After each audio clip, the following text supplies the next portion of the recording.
ئەژی ئەمین و پلانە نوێیەکە بەرە نیشتیمانیەکە یان بەرە ئێرانەکەی نێو یەکێتی سەر دەکەون.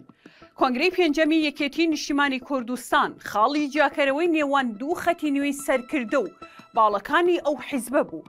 کۆنگرەکان ناکۆکی هەردوو باڵەکەی زیاتر تۆختر کردەوە و لەم سەرەتایشدا بەرەی ئێرانیەکان بە هاوکاری شیعەی عێراق و قەرارگای ڕەمەزان و ئیطلاعات توانیان گێمی یەکەمی یاریەکە لە قازانجی خۆیان کۆتایی پێبهێنن. گێمی دووەمی یاریەکە لەوە ناچێت بە هەمان شێوەی گێمی یەکەم بێت، بە تایبەت کە ڕاهێنەرەبوونەکە تاکتیکی گۆڕیوە.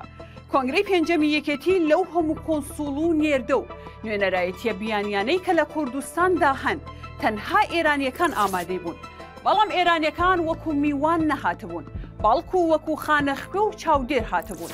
ئاغای مەزگەریان، دانائیفار مەسجدیان و کۆنسوڵی سلێمانی و هەولێر و بەرپرسی بەشی حیزبەکانی باشووری کوردستان لە ئیطلاعات و تیمی ئایتی تایبەت لەو ماوەیەدا ئامادەن و دڵی کۆنگرەکە لە تاران بەڕێوە دەچێت.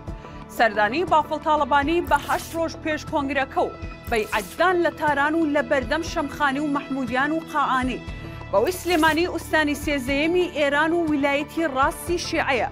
بافڵ تاڵەبانی زیاتر دەستکراوە و بێمنەت کرد لەو بەرپرس و سەرکردانەی کە لە لەدایکبوونی بافڵەوە لەو حیزبەدا خزمەت دەکەن و خوێن دەڕێژن. لا بەرامبەردا بەرە نیشتیمانیەکە هەیە کە لە ئێستادا ئەژی ئەمی سەرپەرشتی دەکات و هەوڵی کۆکردنەوەی دەنگە جیاواز و نیگەرانەکان دەدات و هەروە بێدەنگ دانانیشن. بە تایبەت کە هەریەکە لە ئەژی ئەمین و لاخو شێخ جەنگی پێیان وایە حیزبەکە و شارەکەش بۆتە ویلایەت و ئوستانێکی تری ئێرانی و شوێنی تەراتێنی ئیطلاعاتە. ئەگەر یەکەمین ڕۆژی کۆنگرا بافڵ تاڵەبانی لەژێر باری هەڕەشەدا و با چەپڵە ڕێزان بوو بێتەوە بە کەسی یەکەم و پێی وابوو بێت ئیدی ڕێگاکەی بۆ تەختە، ئەوە لەوانەیە تەنها بیرۆکە و خەیاڵێک بێت و زۆر نەخایەنێت.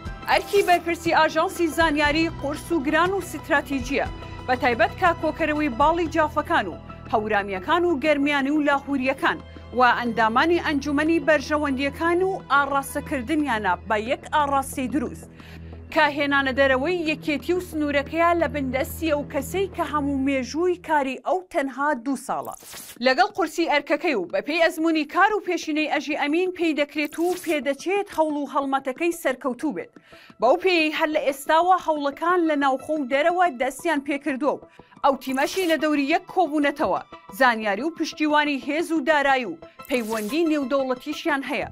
لایەکی دیکەوە کارکتەرێکی وەک ئەژی ئەمین کە دڵخوازی هاوپەیمانانە و مێژووی کارکردنی لەگەڵیان دوور و درێژە، ئەماش بەهێزی و هەژمونی ئەمبەرەیە زیاتر دەردەخات چونکە سەرباری هەموو ئەو ڕووداوانەی بەسەر یەکێتیدا هاتوون. بەڵام هێشتا ئەژی ئەمین بە پێی یاسا بەرپرسی ئاژانسی زانیاریە و هاوکات یاریدەدەری ڕاوێژکاری ئەنجومەنی ئاسایشی هەرێمە.